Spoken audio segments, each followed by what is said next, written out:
Yeah. Yay, we're live! Hello, all the peoples out there. Hopefully the YouTube link actually worked. I tried that new this time. So tonight we will be talking about games that inspire us, past and present. Pretty much our favorites and why we like them and what was inspiring about them to us. So tonight we have me, Robert, Shane, Kat, and Tony. So I guess I'm I'm really curious, Robert. I'll start with past our first games. Like, what got you into gaming? What games got you into gaming? Okay, you ready for it? You ready for it? Yeah. So I had played other games very briefly and in passing, but the one that really had the biggest impact on my life and my future as a gamer and developer has got to be Sonic the Hedgehog. Yeah.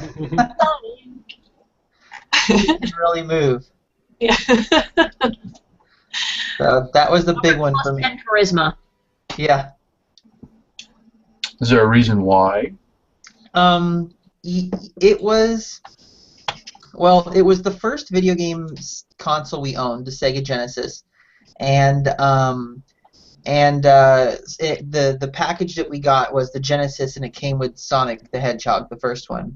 And so it was the first game I actually got to play for an extended period of time. I mean, before that, I had kind of played like some Asteroids and some Space Invaders in passing, but as a little kid, I had to ask for money from my parents in order to play those games, and we were never anywhere that had those games for a long period of time. So this time, I actually had a console that I could play non-stop. And what was really fun is it was something that my mom and I would actually play together, because at the time I was actually really good. I don't know if you guys remember the very first level, but I was really good at The Hill Zone? What? Green Hill Zone? Green Hill Zone? Yeah, Green Hill Zone. Yeah.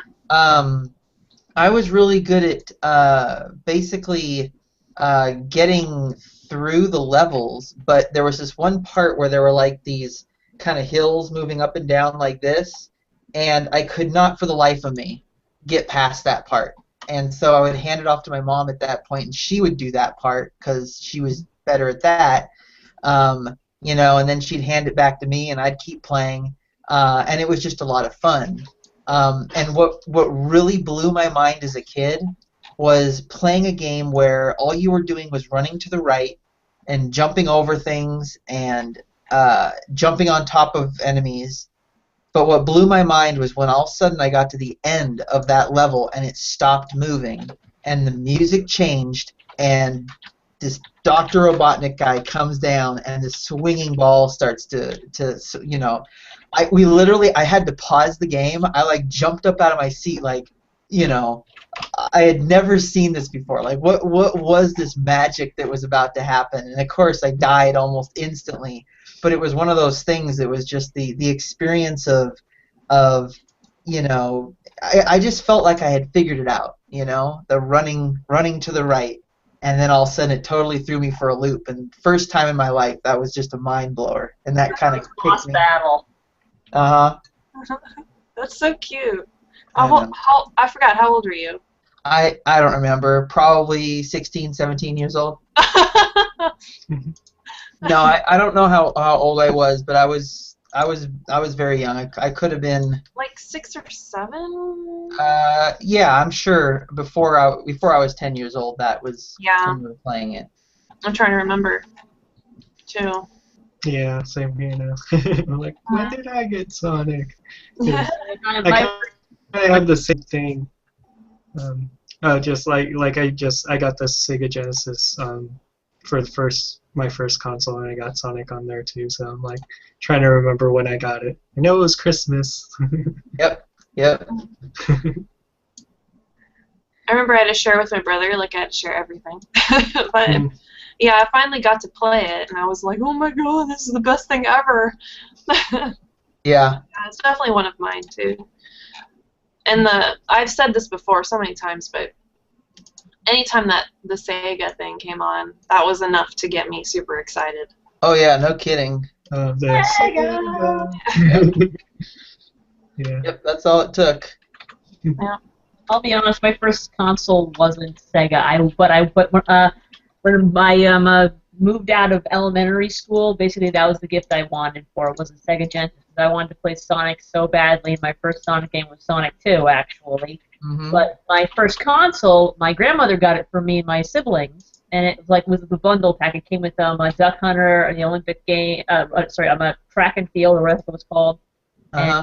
And with that tag you run on, and then of course it had Mario Brothers. Hmm. And I used to play it with my dad too. Like he was pretty good, and then I got better than him, and then he wouldn't play anymore. Yeah. Exactly.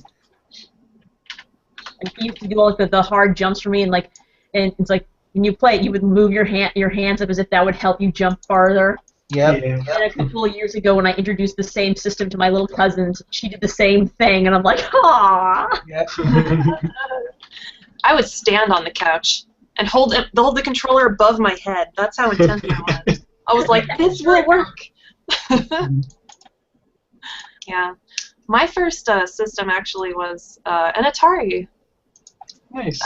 My parents got it before I was born, and they played it because they were like the classic Pong, Space Invaders, the first games, and my first game was when I was like 4 years old. I played Pac-Man, and I was actually really good, which was weird. I don't know. I went back to it later on in life, and I'm really bad at it. But yeah, that's pretty much the first standing up. Mm. You gotta play Pac-Man standing up. That's the key. Yeah. With the controller above your head. Yeah. I don't know. I was so little. I probably couldn't manage all that coordination.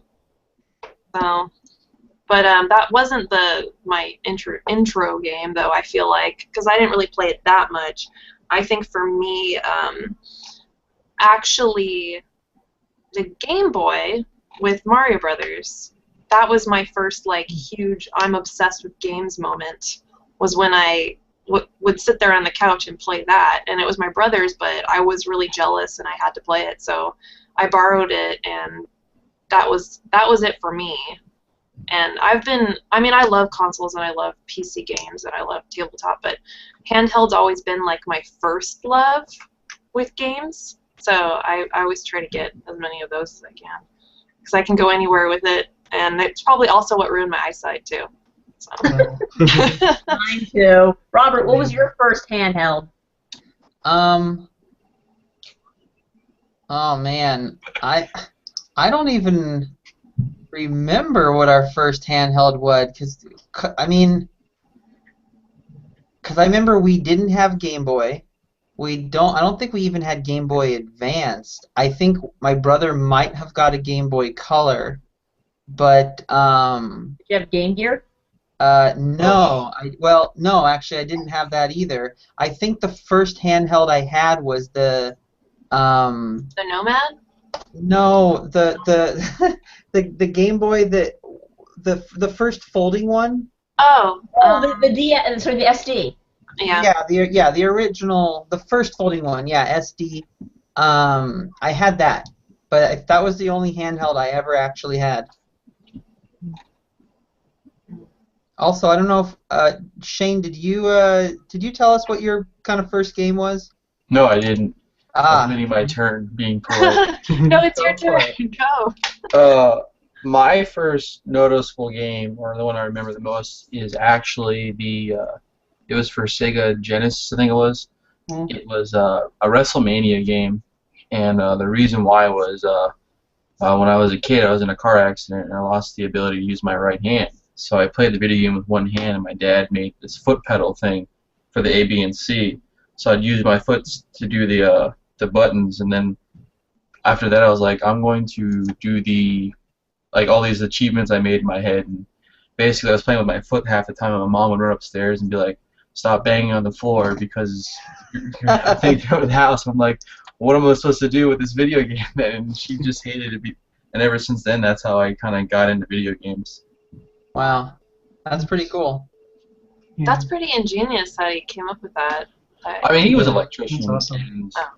honestly, beforehand, I really wasn't into video games. I mean, my dad had a Nintendo, and I mean, we played Contra a few times. He had the Zelda for Nintendo, and I was like, this game sucks. Like, I want to go outside and hit people with sticks, and then afterward, I'm like, I want to play video games all day. Yeah. In fact, that's what I did all day today, was play video games. So, Nice. yeah. That's pretty funny. It's a pretty awesome story, though. Yeah. Um, Tony. I guess for me, like I played video games a decent amount before this game, but I feel like this one was the kind of good factor in getting me kind of competitively a little bit, like really getting to be good at games. And it was Mortal Kombat 3, and it was actually in the arcade because the first time I saw Mortal Kombat 3 in the arcade, it was at the Boys and Girls Club of Santa Monica, where I would go after school. And we didn't know Mortal Kombat 3 was out yet. Like, Mortal Kombat 2 was the most recent game. So we saw that and we were like, is this real? Like, it's not even out yet. What the heck? Okay. So I played that tons, just put in all the quarters. And it got to the point where me and a few other people that played really well would kind of hang around the arcade so much that, like, if little kids were playing, we'd be like, hey, I can beat the game for you, you know, I'm so good that I can beat the game, and then they're like, okay, and then I play for them, and I get to play for free, and they get to see us beat the game. And sometimes it would kind of be like a standoff, because then two little kids would fight each other, and then they'd be like, no, you play for me, and then the other kids, no, okay, you play for me, and then we'd have two experts fighting it out with each other. So that was really good times, and that kind of got me motivated to like play my hardest and stuff. So that was fun. That's cool. It's funny. I remember, as far as arcades go, my experience was golf and stuff. Mhm. And I used to go there with my dad all the time, and he would play games with me. But we would play things like, Terminator. That was my favorite. I loved playing that. I don't know. It's cheesy, but it was good. And so we'd play like side by side, and it was fun. So I really like that. And then later on, Time Crisis. Right. That was good. Yeah, with arcade games, I remember one that was, I even then I just didn't want to put quarters into a machine. You know, like after $1, I was like, I'm done. I can't do this. It's not worth it. You know, even though I really wanted to keep playing. But the one, I should say, there's two games that really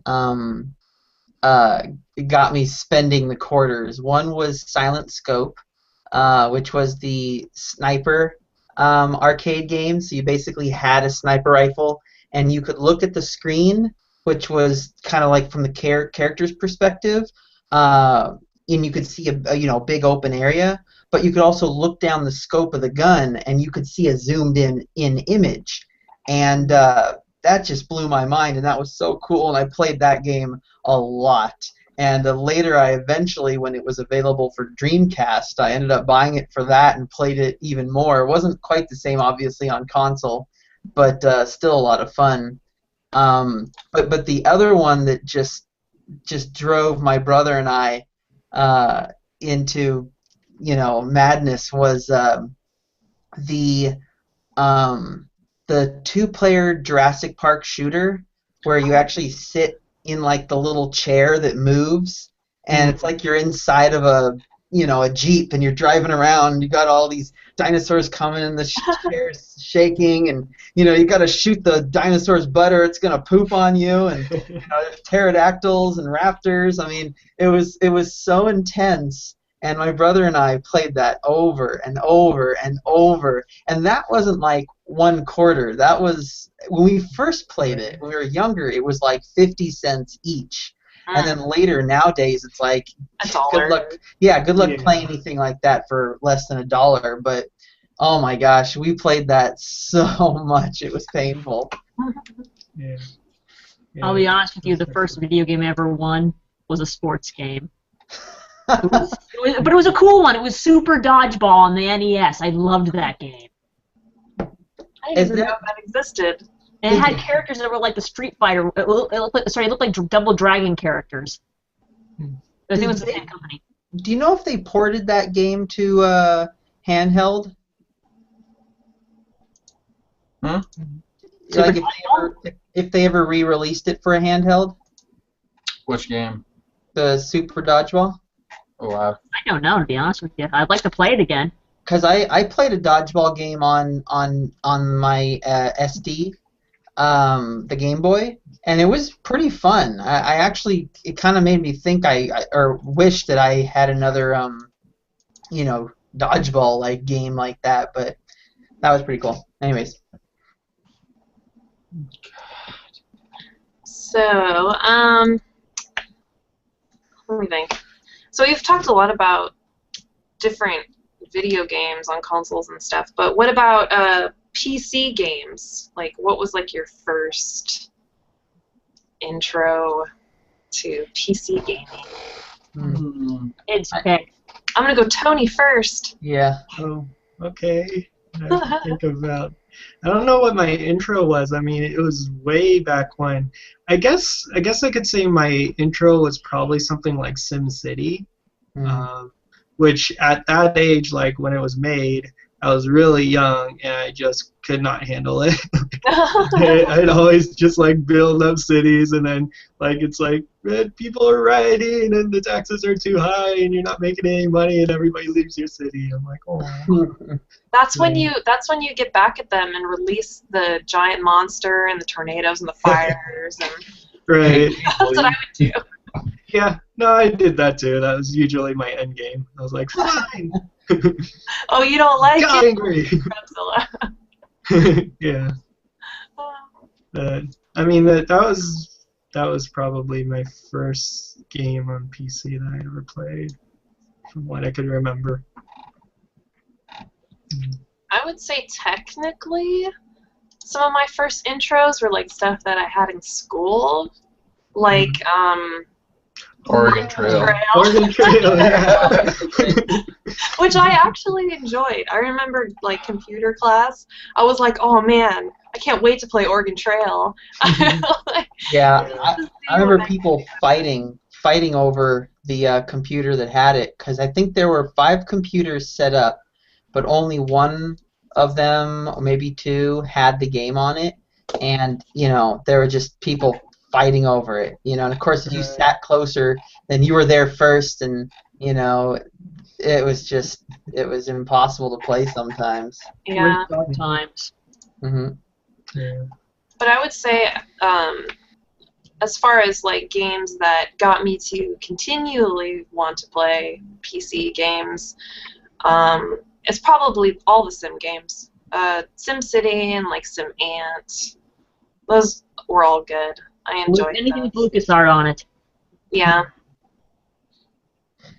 Yeah, it was funny because like we didn't have a computer for a long time until I think we were in our early teens.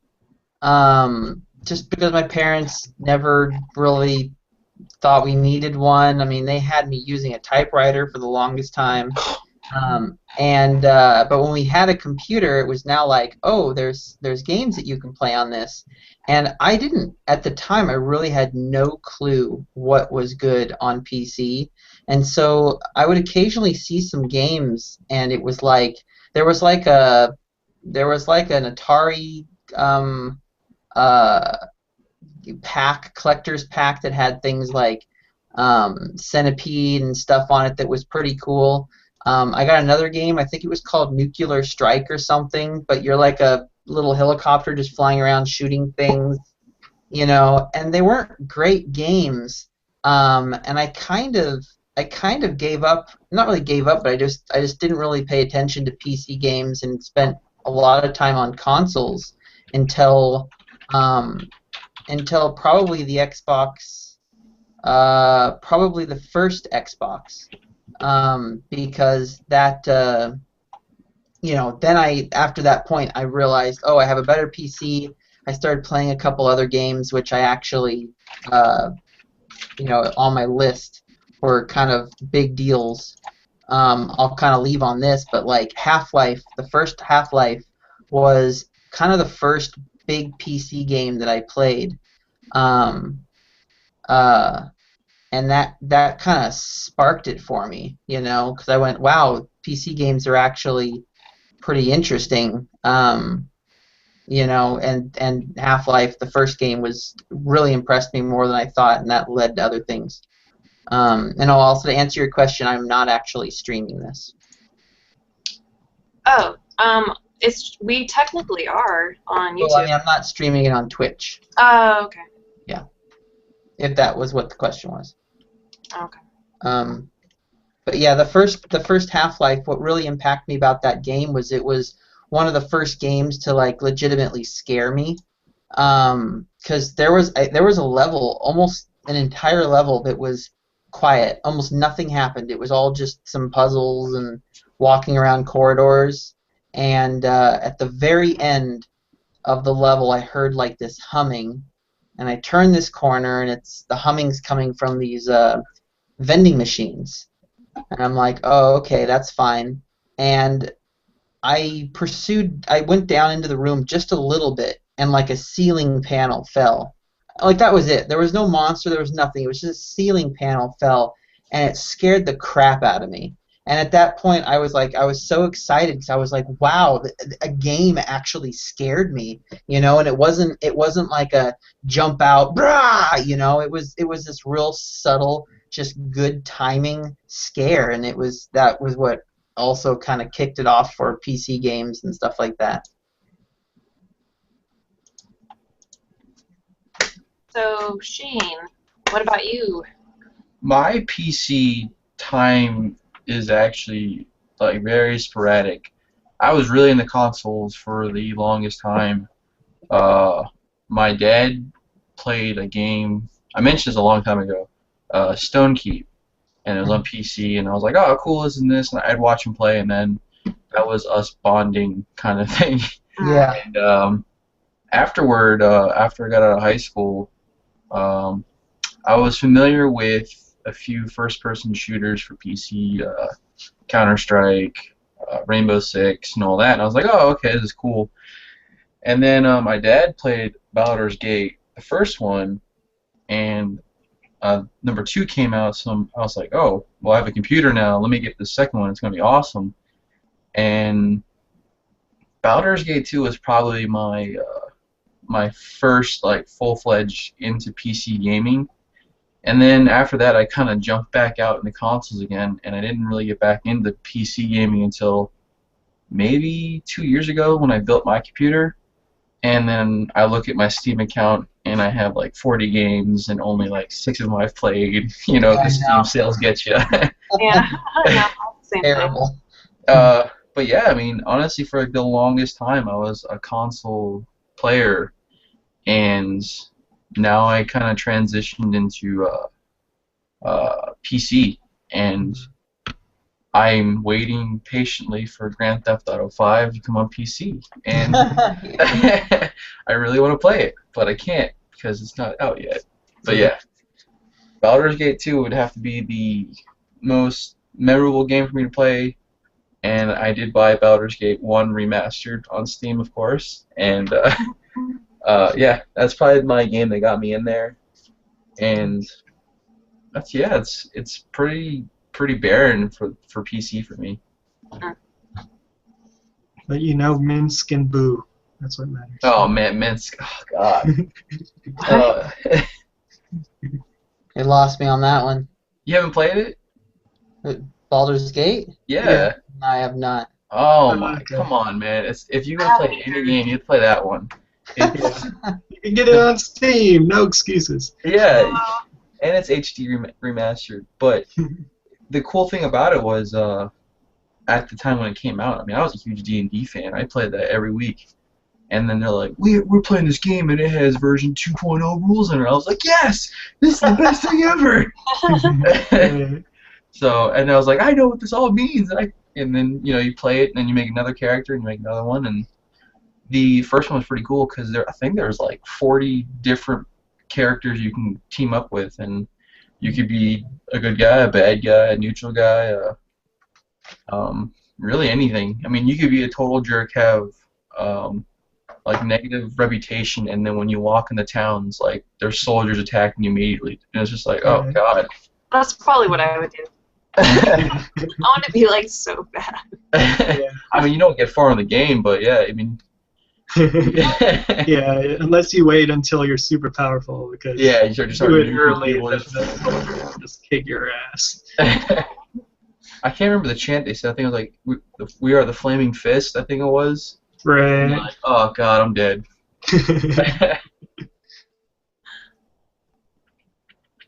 And Kat, what about you? Did you already say? Well, I just said that mostly my computer gaming experiences. I'll be honest with you, I never actually picked out a computer game for myself growing up in the 90s. My dad always just had good taste in video games, to his credit. He always used to pick out LucasArts games, and I used to play them, and they were fun. Yeah. That's when That's pretty LucasArts helpful if meant for someone already something. knows what's You know, good out there. the only game I never finished was the 13th Guest because I sat on it. Hmm. I remember so many times I would get like all these like games, and I got like a few like ones that would come with your computer, and it would be like sample games, and I'd be walking through some room, and there'd be one on the floor, and I'd just crack it in half. And it was just really bad. I'm like, oh god. So yeah, I didn't always get to play a lot of the stuff because that happened to me. Was it the 13th Guest or the 7th Guest? Seventh Guest. I think 13th Hour is the sequel to that. All right. I have a question for you guys. Hmm. What was seeing how we're talking about inspiration games, what was especially you, Robert, being a game developer, what was the game that kicked you into being a developer, like got you into that field?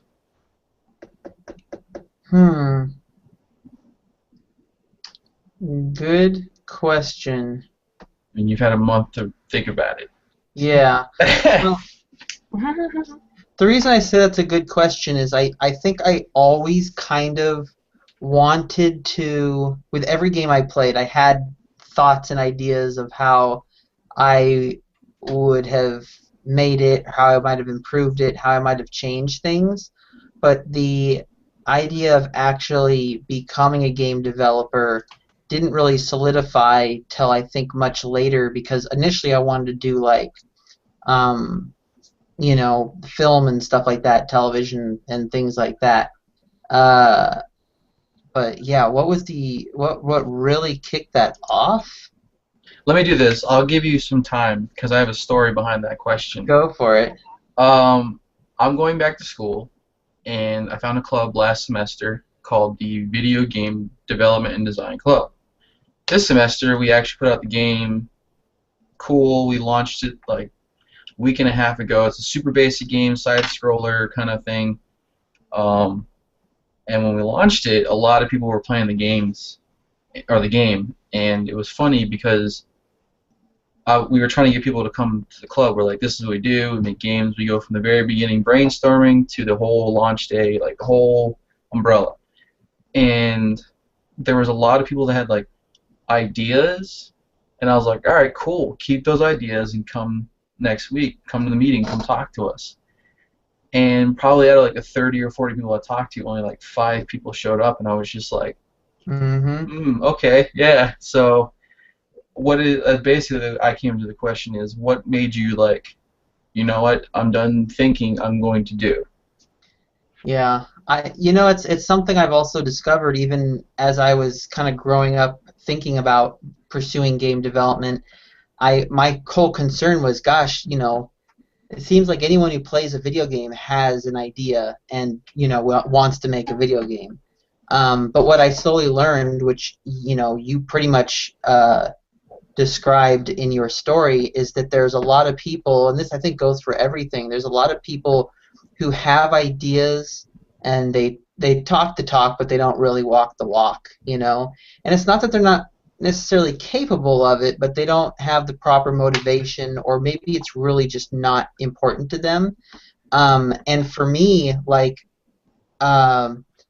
I guess what gave me the motivation was, the fact that I would encounter people who I had met before who wanted to do game development, and they hadn't changed, and I had learned things, I had traveled to places, I had spoke to people, um, and even now, like one of the questions I ask myself is like, can I possibly compete as a game designer? Because everyone is capable of being a designer in one way or another, but other professionals in the industry that I meet are kind of helping me realize the difference between a good game designer and a bad one has a lot to do with communication and process, because you can have a great idea, but if you can't actually execute and complete that idea, then then you're kind of useless. And if you can't properly communicate with other people, then then your ideas are also kind of useless. It's very rare that there's ever a one-man army that can do everything themselves. But yeah, that's a long a long time coming. Yeah. But yeah, I honestly can't say exactly what game kicked it off for me. I would say even Sonic the Hedgehog, just purely because I remember thinking about and talking with my brother about different type of Sonic the Hedgehog levels, and what would be cool if Sonic could do this and if Sonic could do that, and kind of level design, like especially when they introduced the Tails being able to kind of hover and Knuckles being able to fly and climb and things like that. That just kind of got us thinking about all the possibilities that games could actually do for us. So yeah. I like that PR answer. Yeah. I don't know. I've never really thought about what sparked it initially, but I mean, I've been inspired to do it for a long time, and it's one of those things where when I do talk to people who want to do game development and stuff like that, I tell them that the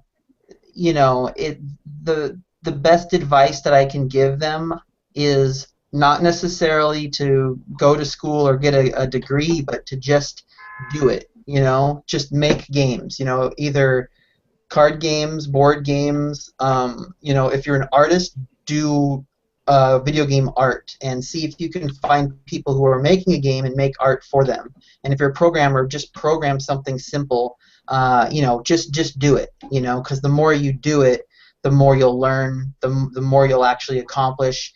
And these video game companies. I mean, unless you're a programmer, and even then, if you have a portfolio to show your, quote unquote work, that can actually go a lot longer, a lot further than just a degree. This is true. I was going to ask a question because I have a couple of these on my list, but what are some of your guys' favorite games that you're not good at? Ooh, that's a good one. And while you think about it, I'll give you a couple examples of mine here. Let's see. This is kind of an example. I am not good at RTS games, real-time strategy games. I like them. I think they're really cool. I like the idea, but I'm really bad at RTS games, and it has a lot to do with all the micromanaging. And it's not that I'm not capable of the micromanagement, but I get distracted by just watching things happen. Like just seeing things run around and shoot each other and move without me really controlling them, and things building. Like I just kind of want to do that, and I end up losing because I'm not maximizing all my units. And so two of my favorite games are Dawn of War and Homeworld, because they both take a lot of the micromanagement out of the game so that you can focus more on kind of the epic nature of an RTS. And so I'm actually fairly good at those games because of that, but in general I'm terrible at RTS games, even though I kind of like them. I have an answer. I think for me, I really love some of the Zelda games, specifically the N64 ones, because those are the ones I kind of started with. But I have to say, without a strategy guide, I probably wouldn't have beaten them. Really? Because there's just a few parts where the puzzles just got me stuck for weeks, and I'm like, I can't do anything. I'm just going around in this dungeon forever trying to figure out this little spot that I missed, and then I go find, I look it up, and then it's like, ah, damn it, that's what I missed. So Yeah. it's Now, is this like before the internet or after the internet? I think it was a little before, because it was like Ocarina of Time. Well, you So- could buy the books too. Yeah. We gotta You think, know, I would look how through- many people beat the water temple without the book? Right, yeah, And the then- water temple, exactly. And Now, then they once- get the internet, and then they can't play any game after that. They're like, let me just look this up. Right. Yeah. Kat, you beat it? I beat the water temple without a guide, yes. Woo. Okay. That should be an achievement. Yeah. Yeah. Did We you should beat have, the like, game? I wish I had like little pop-ups. Could be like achievements Yeah. on here.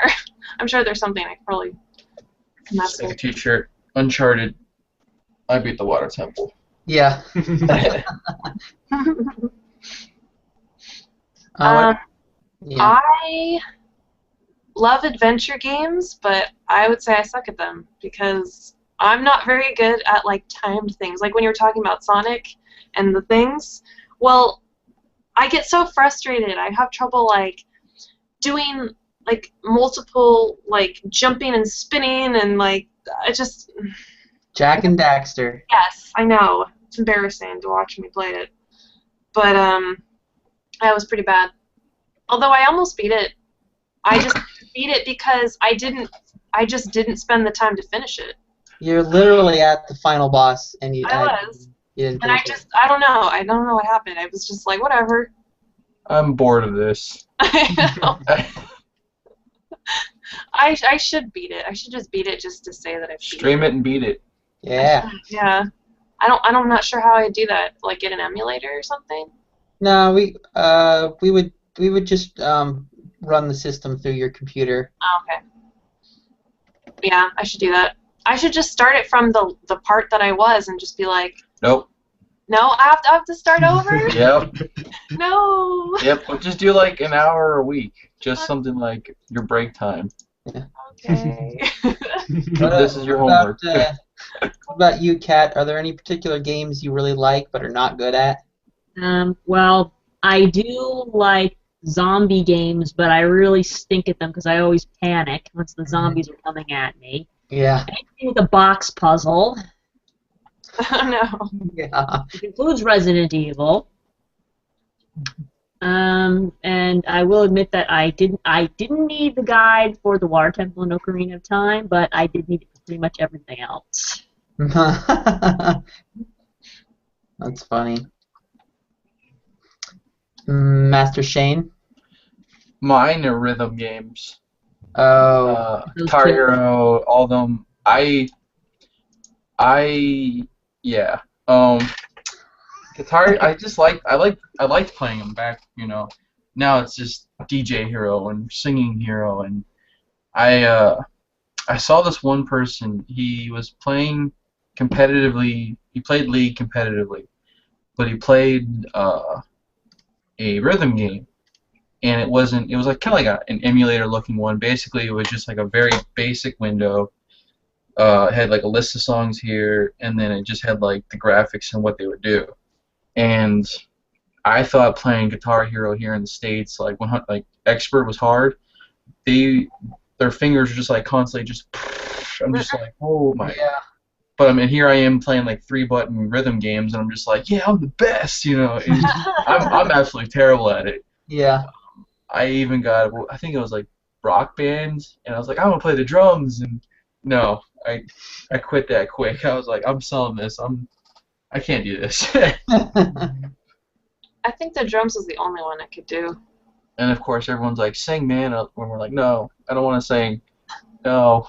But I yeah, like Elite Beat Agents, and I suck at it. Yeah. I have no rhythm. Yeah, It you wasn't don't the want to fact watch of like TV. not catching the rhythm. It was just I could see the rhythm on my brain. I'm like, okay, boom, do do do do. But from here to these hands, It Yeah, it's not disconnects. fast enough. no Yeah. comment. Yeah. It's timing and patterns. That's all I can do. What about Yeah, the ultimate DDR, Dance Dance Revolution? I love it, but I suck at it. I never played it. I'm so glad I didn't. I remember trying to play this one, like I was okay at it, but I forgot it was like Candy something. And it was so fast and had the double beats, and so I'm just like, trying so hard. And I'm like, I'm gonna pass out. I can't do this. But funny story. Burns. Like my arms go up like Mr. Burns when I do DDR for some reason. Yeah. I was going to say, funny story about DDR. I'm sure a couple of you have heard it, but many years ago, a friend of ours had, the pads that we plugged into the system, and they were actually playing at the house. And everyone had taken a few turns, and my brother hadn't played yet, and everyone was like, "Come on, Steve, play, come on, give it a try." And he's like, "Oh, okay, I'll give it a try." And he was at the time, he was kind of a big kid. He had gained a lot of weight, and so the second he stood up onto the pad, this error came up on the screen that said, "Please, one person only on the pad at a time." Oh my god, Oh, that's horrible. that's And great he for was your just like, self-esteem. "Oh." Oh, He was already nervous about getting up there and yeah. dancing, Denied. and then that one goes and throws him a curveball. That was horrible. Yeah. Yeah, it was pretty bad. I almost forgot about that. I know. Oh On man. a more pleasant note, how about video games recently that have inspired you? Ooh. That's a good one. Because I can name How one. recent? Octodad has inspired me Oh because god, that game looks so awesome. I saw the student version of it, the first one they made, and like the graphics are kind of crappy, and they used flash animation that's barely counts as animation to tell the story, but it looked like a fun game. And then when the next version, Octodad, Deadliest Catch came out, the graphics were so much better, the animation was great, the voice acting was pretty good, and it was just a great story. And I'm like, wow, this is really inspiring. If you just get just get a budget. Yeah. It's new-ish, but I love Portal, and Portal 2, the way that they tell the story and the music, and then all the new things that they added to it for like the past inventions and stuff like that. It was just good. Yeah. The Lots of whole time words. it was good. So that one's particularly for me. Recent games that have inspired me. I think of that too. There's two that kind of, well, I'm looking at my Steam list. Yeah. The ones that stick out, which I'll kind of mention all of them real quick with just a brief description why, but XCOM Enemy Unknown is like a turn-based strategy game. That one I just thought was really cool because it had been a while since I played a strategy game like that, turn-based strategy game, and because it was sci-fi, it was kind of neat. I like that. Also, Monaco was a lot of fun. We played that before. I need to play that more. I was inspired by that simply because it was, it was very simplistic, but there really wasn't, even in defeat, you were having fun. It was just wacky and fun, and it was playing with people. And the other one, I have mixed feelings, but the other one I thought was pretty inspirational was BioShock Infinite. Yeah. Just because it was all-encompassing, really very impressive. And I would even mention I would even say, because I just played it so much, I would even say League of Legends has been pretty inspirational, but I've been pretty disappointed with it for the last 6 months to a year. So, it's kind of outgrown itself for me. In its beginnings, you were inspired by it. Yeah, yeah. That happens some with games. You They know, lose their You way. bore me. don't Next. hold. Or they try to please everyone and then please no one. Yeah. Mhm. Well, and this, I think, well, I have one other thing to mention on that, but it's kind of segue into another question. So, if anyone else wanted to answer that question, go ahead. Dark Souls. No. There's a second game that goes with Dark Souls. It's called Drunk Souls, and you drink for every time you die. Oh Oh, no. jeez. It doesn't last long. Yeah. The game doesn't get any easier. You just get worse. Yeah. You I do wonder hit if a enough. peak where you're just like untouchable, and then it's just downhill from there. Yeah, I feel like if enough people played Drunk Souls, that like people would tell when your character was drunk, and then they would just like gun for you. It's like, oh, he's Well, doing something horrible. I actually liked Dark Souls and Dark Souls 2 for the reason of the developer saying, "We're making this game hard. Don't be a bitch." Like 80s games and 90s games, there was no like 10-minute save points or anything. It was literally like you played it, you beat it, you were like, "Oh, I did it." And it's funny because the game that we put out for my club, there's only 3 levels in it. The third level we made it insanely hard, and I was like, that needs to stay in the game. Keep that in the game. I hate people kind of mentality, like make them earn that, beat the game.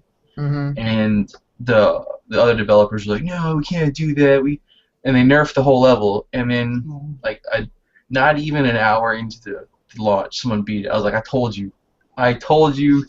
But I think now that they're doing speed runs now in the game now. So, but I was just like, that whole mentality of bringing it back and saying, no, there is no easy, there is no, no Call of Duty,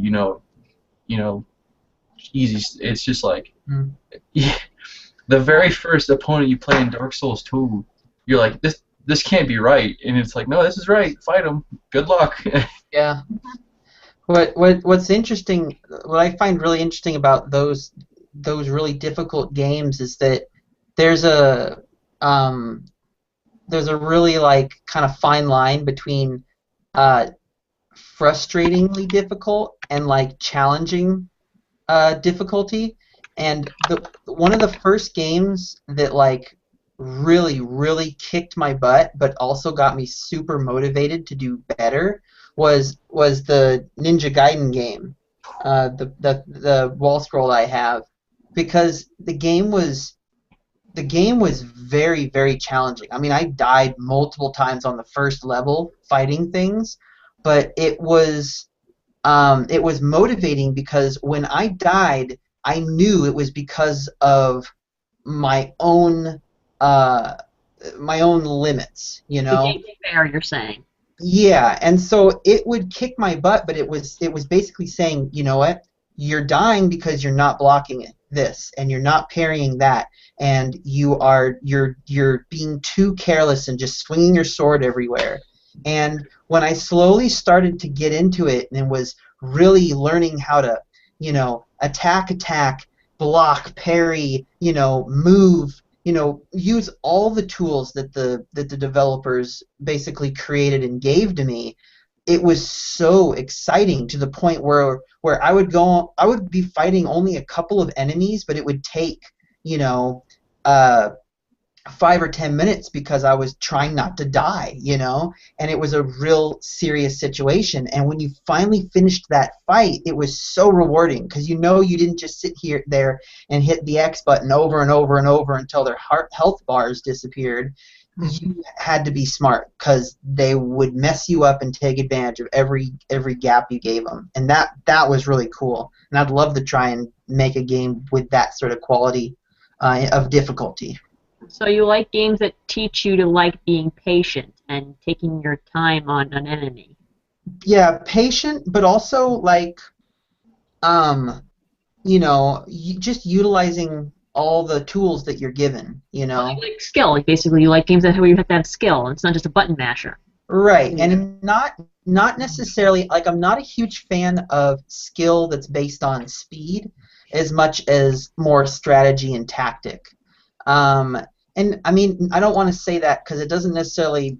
I'm not as fond of like the games that are purely tactical and purely strategy. But what was great about Ninja Gaiden was it was real time. It was hack and slash, but you couldn't just hack and slash. You had to block. You had to parry. You had to learn the tells that the enemies were giving you when they were about to do an attack that was unblockable. You had to move. You couldn't just block. You know, and you couldn't just sit there holding the block button because if you did that, they would grab you, and you know, you just had to be smart. You couldn't be careless, and it was really fun. It was like problem solving, but in a more physical way. I can dig. Mhm. Yeah. What was that other question, Robert? Oh, Sorry, Tony. Did you? Yeah, I'll just say really quick. I guess the most recent game, it's kind of recent, is Faster Than Light (FTL) that we played. Yay! That was so good. Yeah, I like that a lot, and that had some of the difficulty that like Shane was mentioning because it's like it was one of those games where there was no save point, so like if you lost everything and you had to start over. So I mean, it wasn't a very long game, but it was one of those like you don't want to make any mistakes, and you know you learn through dying and losing and starting over, and it's just one of those. When you learned, it was just like, nope, you have a fire, and there's 3 rock people in there, and oh no, and you're just like, what do I do? yeah. Well, I love that did happen mechanics that's occasionally. in. Even though it's scary, that was like my favorite part. I was like, oh my god, go! Yeah. Uh, Yeah, I mean, that's the quality that games these days usually don't have, and it's something that I think is really needed, you know, to just be exciting, and hmm fun. Yeah, absolutely. Yeah. My segue, I was going to say, recently, the games that have been really inspirational to me have actually been tabletop games. And I say that's a segue because, you know, I think those are certainly games that are worth putting on, you know, this list. You know, whether or not you grew up playing Dungeons and Dragons and stuff like that, but even just, you know, Jenga and Candyland and things like that. Zombie dice. What? Zombie dice. You guys had that at the party, and I'm like, wow, I can't believe you get such a story out of just dice. Yeah, exactly, and it's really fascinating, and it's something when I talk to other people who are interested in game design and development, I tell them like start looking at board games and stuff now because they do exactly that. They are limited by their resources, you know, because you don't have a computer, you know, running all the numbers and stuff. You have to use all the materials, and it's paper and plastic and stuff like that. And yeah, and you have to use your imagination and things like that. And to Kat's point, you can actually get a lot out of just dice, you know, an entire experience out of some dice or some cards. You know, if you've ever played the game Werewolf, there's a lot you get out of that, and everyone has one card that they play with. So Role playing. yeah, exactly. So it's really interesting, and it's a great exercise for developers and designers to look at board games and stuff like that and see how you can make a quality product on a very, very simple scale. It's very refined. Yeah, the only limitation is your imagination. Yeah, Like exactly. Cosmic Encounters. That's a pretty awesome one. Yeah. I mean, there's a bunch of aliens you can choose from, but it's fun to, you know, battle each other and then have those alliances and have to have that kind of strategy, but it's all out there in the open. You're not, you know, hiding behind your screen. You have to read people's faces and, you know, Yeah. decide if you trust them or not. Yeah, it's very social, you know, and you actually are interacting with people. Mhm. I want to go next. Go for it. Okay, so I like this question a lot because I wasn't an avid board gamer until about maybe a year and a half ago. Um, I went to my brother's in college, Pennsylvania. His roommate bought this Game of Thrones themed board game, and it Hmm. was kind of a play on Risk, basically, but it had its own flavor. Now you could have took the Game of Thrones and just removed that, made its own game, and it was pretty cool. And the premise of the game was you had, I think it was seven or nine turns. You had to claim your areas, maintain your areas, build an army, typical risk or kind of risk, and then have the most points by the end of the game. And I was I was in my head, I was like, okay, this is kind of cool. And then when I got back home, I actually started watching Will Wheaton's board games, like his series, and I was like, oh, I didn't realize board games were so awesome. Yeah. And then I played Munchkin, and I played other games. I was like, man, I need, these are cheaper than most games that are on, And I have to say it was this Game of Thrones board game, and it just kind of got me into it. And I've bought two board games myself. One is a Metal Gear Solid themed Risk game. Mhm. I haven't been able to take out a plastic yet because when you say, hey, you want to play Risk, everyone's like, no. No. That's true. And then the other one is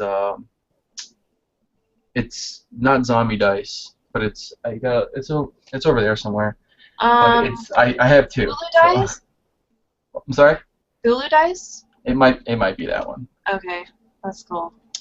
But it's just I wanted to start getting into that board game mentality too because power will you might lose power. Hey, who wants to play a board game? Boo, good to go.